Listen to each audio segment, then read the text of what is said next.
오늘 시간에는 열매 맺는 인생이라는 제목으로 하나님 말씀 증거하도록 하겠습니다.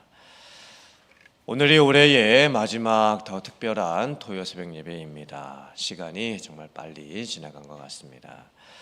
또 마지막 토요 새벽 예배를 드린다고 하니까 저희들의 마음도 좀 남다르게 느껴지는 것 같습니다.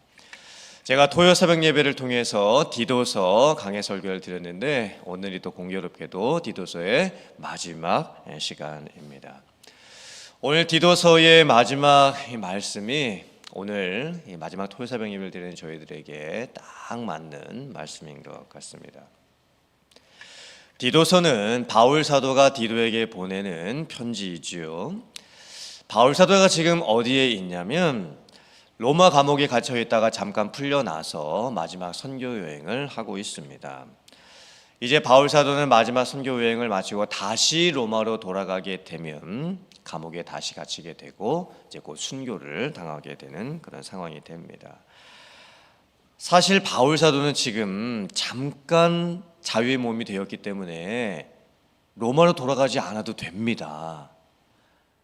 도망가 버릴 수도 있고 다른 사람이 자기를 찾지 못하도록 숨어버릴 수도 있습니다. 그런데 지금 바울 사도는 어쩌면 지금 자기 인생의 마지막 순간을 맞이하는 위급한 상황인데도 불구하고 끝까지 복음을 전하러 다닙니다. 자기가 개척했던 교회들을 방문을 합니다. 그리고 자기와 함께 수고했던 동역자들을 찾아다니게 됩니다. 바울 사도가 지금 잠깐 선교 여행을 다니다가 무슨 계획을 세우게 되냐면 니고볼리라고 하는 지역에 가서 마지막 겨울을 지내기로 계획을 세우게 됩니다. 그러면서 바울 사도가 자기 인생을 돌아보게 되는 거예요. 이 마지막 순간에 과연 무엇을 하는 게 좋을까? 얼마 남지 않은 자기의 인생을 어떻게 마무리하면 좋을까 생각을 합니다. 그리고서는 바울 사도는 자기와 함께 했던 동역자들을 다시 만나봤으면 좋겠다 이렇게 계획을 세웁니다. 그리고 디도에게 부탁을 하지요. 편지를 써서 보냅니다. 지금 디도는 그레데 섬에서 목회를 하고 있습니다. 바울 사도가 그레데 섬에 갔다가 교회를 개척해 놓았고 바울 사도가 떠나면서 디도에게 그레데 섬의 교회에 목회를 맡기고 이제 떠났던 거예요. 바울 사도는 디도가 너무나 보고 싶었습니다. 디도가 그레데 섬에서 목회를 잘 하고 있는지 궁금했습니다. 또 그레데 섬의 성도들은 어떻게 지내고 있는지도 궁금했습니다. 그래서 디도에게 부탁을 하지요. 내가 이제 니고볼리에서 겨울을 지내려고 하는데 네가 그때 속히 나에게 왔으면 좋겠다. 정말 너의 얼굴을 빨리 보고 싶다. 그리고 네가 오기 전에 한 가지 부탁을 더 하는데 율법 교사 세나와 아볼로를 먼저 나에게 보내주었으면 좋겠다. 그리고 네가 그들을 보낼 때에 그들이 여행을 할 때 부족함이 없도록 모든 경비들도 챙겨주고 또 그들에게 필요한 것을 공급해주면 좋겠다. 이렇게 또 디도에게 부탁을 합니다. 바울 사도는 자기의 인생의 마지막 순간에 사람들을 생각을 합니다. 특별히 자기와 동역했던 사람들을 생각을 하고 있습니다. 자기와 함께 복음 전했고 교회를 개척했고 교회를 섬겼고 함께 힘들었던 일들을 경험했고 또 여러 가지 사역들을 위해서 힘쓰고 수고했던 자기와 함께했던 동역자들을 지금 생각을 하고 있는 겁니다. 가장 인생의 마지막 순간에 생각나는 사람이 어쩌면 가장 소중한 사람이겠죠. 바울 사도에게 있어서는 자기 인생의 마지막 순간을 맞이하면서 여러 사람들의 얼굴이 지금 떠오릅니다. 그때 그 사람과 함께 했던 사역의 추억들, 또 정말 그분들과 함께 수고했던 그 많은 그 사역의 흔적들을 지금 생각을 하고 있습니다. 여러분들은 어떠십니까? 이제 올해가 얼마 남지 않았는데 올해 우리 교회의 표어가 뭐였죠? 거룩한 영향력을 남기라 였습니다. 여러분들은 얼마나 거룩한 영향력을 남기셨습니까?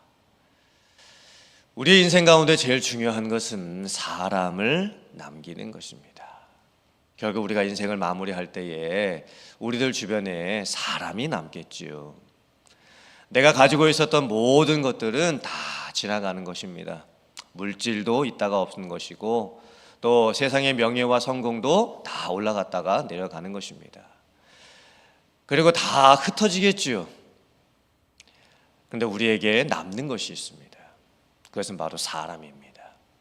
내가 영향력을 주었던 사람, 내가 도와주었던 사람, 나와 함께 수고했던 사람이 남는 것입니다.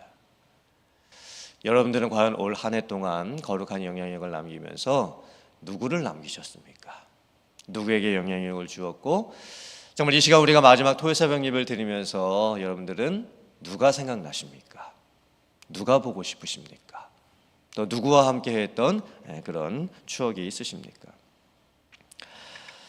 오늘 말씀을 보면 바울 사도가 디도에게 보내는 편지에서 이제 마지막 말을 남기는데 어떤 말을 남기는가? 마지막 순간, 마지막 보고 싶은 사람들에게 마지막 말을 남기는 겁니다. 그 얼마나 중요한 말이겠습니까?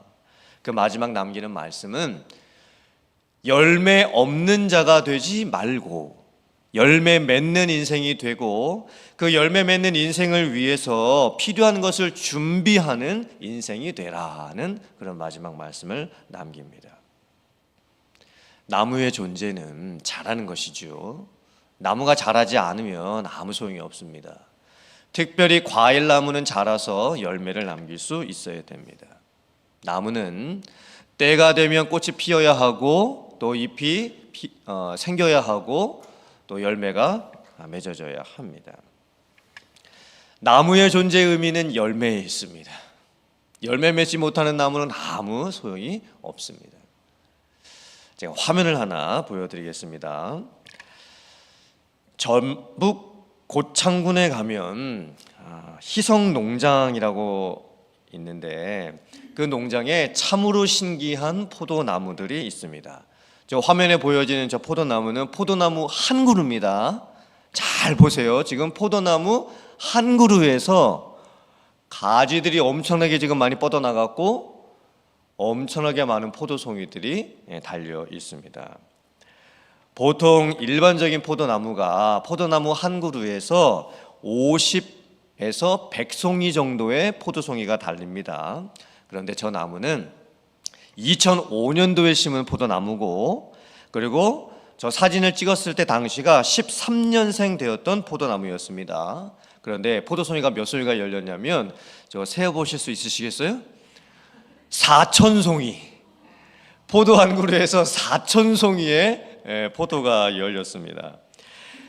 기네스북에 기록된 한 포도나무에서 열린 포도송이 가장 많은 것이 일본에서 있는 그 포도나무였는데 3,500송이였습니다. 비공식적으로 기네스북에 기록된 그 기록을 넘어선 겁니다. 그 농장에 저 포도나무를 포함해가지고 24그루의 포도나무가 있는데 참으로 놀랍게도 5그루가 2,000송이 이상의 포도송이 열매를 맺었고 나머지 18그루의 포도나무도 1,000송이를 다 넘기게 되었습니다. 정말 특별한 포도나무죠. 저 보시고요. 여러분들 포도나무 길러 보셨습니까? 저는 길러 봤습니다. 솔직히 제가 직접 기른 것은 아니고 제가 사역했던 먼저 교회에 그 뒷마당 그 주차장이 있는데 그 시설 관리 사역을 하시는 분들께서 이제 나무들을 이제 관리하시거든요. 근데 이제 포도나무를 이제 심으셨습니다. 이제 포도나무를 잘 보면요. 가을 시즌하고 이제 겨울 시즌에 보면 포도나무를 보면 죽어 있는 나무처럼 보입니다. 포도나무가 그 기둥이 굉장히 메말라 보입니다. 그리고 정말 볼품 없어 보입니다. 그리고 아니 정말 이런 포도나무 이 기둥에서 또 가지에서 이게 다음에 봄이 되면 이게 뭐 잎이 날까? 또 포도송이가 맺힐까 싶을 정도로 정말 포도나무는 메말라 보입니다. 근데 참 신기합니다. 다음에 봄이 되면요. 정말 이 가지가 나오게 되고 가지도 정말 가느다란 가지입니다. 정말 연약한 가지입니다. 근데 그 포도나무 가지가 이 철조망 담장을 따라서 얼마나 길게 뻗어가는지 모릅니다. 정말 길게 뻗어나갑니다. 그리고 포도송이가 열리는데 생각보다 많이 열립니다. 물론 이제 거름을 이제 충분히 주지 않아서 우리가 사 먹는 포도처럼 이렇게 큰 알갱이가 맺히지는 않는데, 그래도 우리가 생각했던 것보다 신기하게 포도송이가 많이 열리게 됩니다. 이 포도나무의 이 모습을 보면 참 신기합니다. 포도나무 자체도 참 볼품없어 보입니다. 좀 비틀어져 있는 것 같고 메말라 있는 것처럼 보입니다. 그리고 가지가 나오는데 정말 얇은 가지가 길게 뻗어나가기 시작을 합니다. 그래서 포도나무는요, 포도송이 열매가 맺어지지 아니하면 아무 데도 쓸 데가 없습니다. 뭐 잘라가지고 장식용으로 쓸 수도 없고 건축용으로 쓸 수도 없고 아마 땔감으로밖에 사용을 할 수가 없을 겁니다. 그래서 예수님께서 포도나무 비유를 통해서 이렇게 말씀을 하십니다. 유대인들이 포도나무의 특성을 너무나 잘 알고 있었죠. 그래서 예수님께서 이렇게 이제 말씀을 하십니다. 화면 보시고 요한복음 15장 4절 이하의 말씀 같이 봉독해 보겠습니다. 자, 시작. 내 안에 거하라. 나도 너희 안에 거하리라. 가지가 포도나무에 붙어 있지 아니하면 스스로 열매를 맺을 수 없음 같이 너희도 내 안에 있지 아니하면 그러하리라. 나는 포도나무요 너희는 가지라. 그가 내 안에 내가 그 안에 거하면 사람이 열매를 많이 맺나니 나를 떠나서는 너희가 아무것도 할 수 없음이라. 사람이 내 안에 거하지 아니하면 가지처럼 밖에 버려져 마르나니 사람들이 그것을 모아다가 불에 던져 사르느니라. 아멘. 어떤 인생이 열매 맺는 인생일까요? 세상적인 관점으로 보면 뭐 성공을 하고 또 돈을 많이 벌고 큰 집을 짓고 부와 명예와 뭐 권력을 누리게 되는 것, 그런 것들을 가졌을 때 열매 맺는 인생이라고 할 수가 있겠죠. 그런데 예수님께서는 전혀 다른 열매 맺는 삶에 대해서 말씀을 하십니다. 포도나무 가지가 포도나무에 붙어 있어야 열매를 맺는 것처럼 믿는 성도된 우리들은 예수님 안에 거할 때 열매를 맺을 수 있다. 풍성한 열매를 맺을 수 있다. 이렇게 말씀을 합니다. 예수님 안에 있는 것, 예수님과의 연합이죠. 심지어 예수님과 나와의 관계를 예수님이 내 안에 계시고 나도 예수님 안에 있는 이런 특별한 의미로 지금 설명을 하고 있습니다. 내가 예수님 안에 있다. 이 의미가 뭘까요? 어떻게 하는 것이 내가 예수님 안에 있는 것일까요? 포도나무를 보면 메말라 보이고 볼품이 없어 보인다고 제가 말씀을 드렸죠. 이 포도나무의 모습은 고난당하시고 십자가에 죽으시는 예수님과 똑같습니다. 포도나무가 정말 사람들의 눈에 봤을 때 메말라 보이고 약간 좀 비틀어져 보이고, 아니 이런 포도나무에서 정말 포도가 맺혀질 수 있을까 싶을 정도로 그렇게 외견상으로는 참 볼 게 없는 나무인데, 어쩌면 그 모습이 예수님과 똑같습니다. 예수님은 세상에 태어나실 때에도 마구간에서 태어나시고 그리고 말구 위에 누이셨죠. 사람이 보았을 때에 정말 아무 볼 것도 없고 고운 모습도 없고 풍채도 없고 흠모할 만한 것이 없는 그런 모습으로 세상에 오셨습니다. 그리고 예수님께서 십자가에 달려 죽으시지요. 정말 낮은 모습으로 세상에 오셨고 이 세상에서 수많은 고통과 고난을 당하시다가 우리의 죄를 위해서 십자가에 달리시고 죽게 되십니다. 결국 내가 예수님 안에 있다, 그런 삶을 산다라고 하는 것은 예수님의 낮아지심과 십자가에 달리신 그 모습을 우리들이 바라보고 닮으려고 애쓰는 삶입니다. 그것이 내가 예수님 안에 있는 삶입니다. 예수님께서 우리에게 보여주셨던 그 낮아지심과 겸손하심과 또 희생하심과 또 다른 사람을 위해서 죽으시는 그런 모습을 닮으면서 살게 되는 것, 그것이 바로 내가 예수님 안에 있는 삶의 모습입니다. 그때 예수님이 또 내 안에 계시게 됩니다. 예수님은 내 안에 어떻게 계시게 될까요? 성령을 통해서 우리 안에 계시게 되죠. 예수님을 믿는 모든 성도들은 성령을 받습니다. 그 성령은 내 안에 계십니다. 나를 떠나지 않으십니다. 내가 죽는 그날까지 나와 함께 하십니다. 성령께서 우리 안에 계심으로 인해서 우리는 예수님과 연합하게 되고 우리의 삶의 많은 열매들을 맺게 됩니다. 성령의 9가지 열매 기억나세요?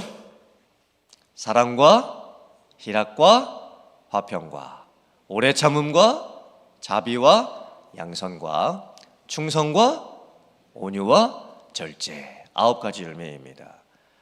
하지만 성령의 열매가 꼭 9가지는 아닙니다. 대표적인 것들만 이제 9가지로 말씀을 한 것뿐이고, 성령이 내 안에 계실 때에 내가 생각하는 것, 말하는 것, 행동하는 것 모든 것이 열매가 될 수 있습니다.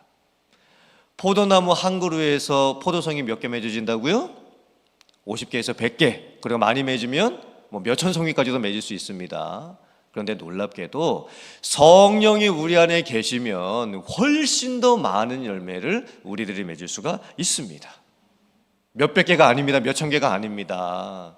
우리의 삶에서 살아가는 순간마다 내가 생각하고 말하고 행동하는 내 삶에서 나타나는 모든 것이, 내가 누구를 만나든지 무슨 일을 하든지 내 안에서 성령의 열매가 맺어지고 나타날 수가 있게 되는 겁니다.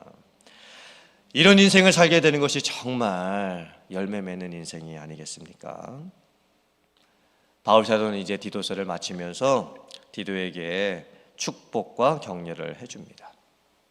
나와 함께 있는 모든 사람이 너에게 문안한다. 너를 기억하는 모든 사람이 너에게 격려의 말을, 축복의 말을 해주기를 원한다. 그리고 너도 다른 사람들에게 문안해라. 너도 믿음 안에서 네가 사랑하는 사람들을 찾아가고 만나고 문안을 해라. 그리고 은혜가 너희 무리에게 있기를 원한다. 이렇게 마지막으로 축복하면서 격려하면서 이제 디도서를 마치게 됩니다. 우리의 인생도 디도서의 이 마지막 말씀같이 열매 맺는 인생이 되었으면 좋겠습니다. 열매를 맺는 사람은 또한 열매를 나눕니다. 내가 열매를 맺으면 내가 맺은 그 열매를 다른 사람들에게 나눠줄 수 있습니다. 그리고 그 열매를 함께 나누어 먹습니다. 함께 교회를 다니고 있는 성도님들 한 분 한 분들에게서 이런 모습이 나타난다고 한다면 정말 얼마나 좋겠습니까? 어느 성도님 한 분에게서 맺어진 열매를 그 주변에 있는 사람들이 같이 나누어 먹고, 다른 성도님에게서 맺어진 열매를 그 주변에 있는 분들이 다 같이 나누어 먹고, 그러니까 교회를 다닌다고 한다는 것은 사실 열매를 나누어 먹는 공동체입니다. 내가 은혜를 받으면 그 은혜를 나눌 수도 있고, 또 다른 분이 받은 은혜를 또 내가 받을 수도 있고, 그래서 그 수많은 그 예수님 안에서 맺어지는 열매를 함께 나누면서 서로 문안하고 서로 축복하고 서로 격려하면서 공동체를 세우는 것, 그게 바로 교회인 줄 믿습니다. 여러분들께서 올해 이제 한 해를 마무리하면서 나는 어떤 인생의 열매를 맺었고 또 나는 어떤 열매를 다른 사람들에게 주었을까 한번 생각해 보시길 바랍니다. 그리고 우리가 지금 같이 예배를 드리고 있는데 정말 다른 분을 통해서 나는 어떤 열매를 같이 받았고 또 그 열매를 어떻게 함께 먹으면서 신앙의 공동체를 이루게 되었는지 한번 살펴보시기를 바랍니다. 그래서 오늘 이 시간 말씀을 통해서 여러분들께서 열매 맺는 인생이 되시기를 간절히 바라고, 또 우리 교회에 속해 계신 모든 성도님들께서 풍성한 열매를 맺는 그런 귀한 성도의 삶을 살아가실 수 있도록 주님의 이름으로 축복합니다. 또 우리 교회도 많은 열매들이 올해도 맺었지만 또 앞으로도 더 많이 맺어질 수 있는 그런 교회가 될 수 있기를 주님의 이름으로 축원합니다. 아멘.